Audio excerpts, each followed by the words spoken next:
Hi నమస్తే అందరికి ఎలా ఉన్నారు? వరలక్ష్మి వ్రతం వీడేంద్ర ఆడోళ్ళ పండుగ అవడం అంటే అప్పుడప్పుడు ఎవరో ఒకరు చెప్పాలి కదా.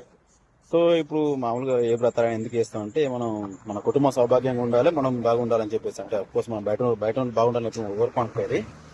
సో ఇటువంటి ఏమవుతుందంటే ఇప్పుడు మనం చేసే వరలక్ష్మి వ్రతం లక్ష్మీదేవి పూజ చేస్తున్నామా, లేకుంటే మన దగ్గర ఉన్న నగలు బంగారం అన్ని తీసి సోషల్ మీడియాలో పెడుతున్నామా? ఇప్పుడు ఎట్లయిందంటే ఇది సోషల్ మీడియా కాంపిటీషన్ అయిపోయింది అనమాట. ఇన్స్టాగ్రామ్ రీల్స్ కాంపిటీషన్ అయిపోయింది. సో ఇందులో భక్తి అనేది ఇక్కడ కనిపిస్తలేదు. జస్ట్ ఏంటంటే మనం ఎంత ఎంత బాగా డెకరేట్ చేసినాం, మన భక్తి ఎంత ఉందన్న తర్వాత బాగా డెకరేట్ చేసినామా లేదా, గ్రాండ్ గా డెకరేట్ చేసినామా లేదా, దాన్ని తీసి సోషల్ మీడియాలో పెట్టినామా లేదా, ఎన్ని 100 లైక్లు 1000 లైక్లు వచ్చినాయా లేదా. సో వీటి మీద దృష్టి కానీ భక్తి అయితే ఖచ్చితంగా ఇలా ఉన్నట్టుగా అనిపిస్తలేదు. ఇంకోటి ఏంటంటే ఇట్లాంటి చేయడం వల్ల ఏమైందంటే ఈ పేద నెక్స్ట్ లోవర్ మిడిల్ క్లాస్ అంటే దిగువ మధ్య వాళ్ళకు ఈ పండుగలు అంటే దూరం అయిపోతున్నాయి.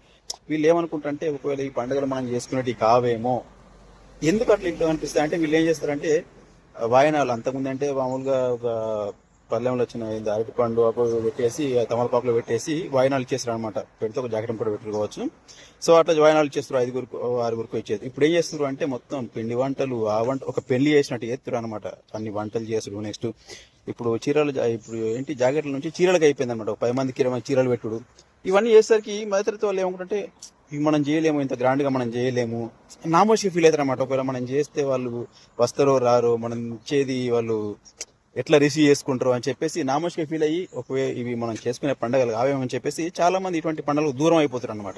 మీరు కూడా చూసే ఉంటారు చాలా మంది ఏరియాస్ లో వాళ్ళ దగ్గర ఉన్న నగలు మొత్తం అక్కడ వేసేసి నెక్స్ట్ డబ్బులు కట్టలు డబ్బులు అక్కడ పెట్టేసి రీల్ తీసి మనం సోషల్ మీడియా సరికి మామూలుగా చూసే వాళ్ళకి ఏమనుకుంటుంటే అయ్యో మనం ఇప్పుడు మామూలుగా చిన్న చిన్న వాళ్ళు చేసుకుంటారు అనుకోరి, అటువంటి కనీసం వాళ్ళని వాట్సాప్ స్టేటస్ పెట్టుకుందామని భయపడతారు. అయ్యో వాళ్ళంతా గ్రాండ్ గా చేసారు కదా, మనం మరి చేసింది ఇట్లా అని చెప్పేసి. మనం నిజంగా ఇవన్నీ జస్ట్ సోషల్ మీడియాలో పోస్ట్ చేయడానికి మాత్రం జరుగుతున్నాయి. నిజంగా భక్తి ఒకవేళ ఇటువంటి సోషల్ మీడియాలో పోస్టులు రీల్స్ లేకపోతే ఇవన్నీ చేస్తారనే ఇది ఖచ్చితంగా అయితే లేదు. ఇట్లా కావాలని చెప్పేసి మనం పండుగలకు వ్రతాలకు ఖర్చులు పెంచేసి అసలు పేదవాళ్ళకి పండుగలు అనేవి పూర్తిగా దూరం అయిపోతుంది.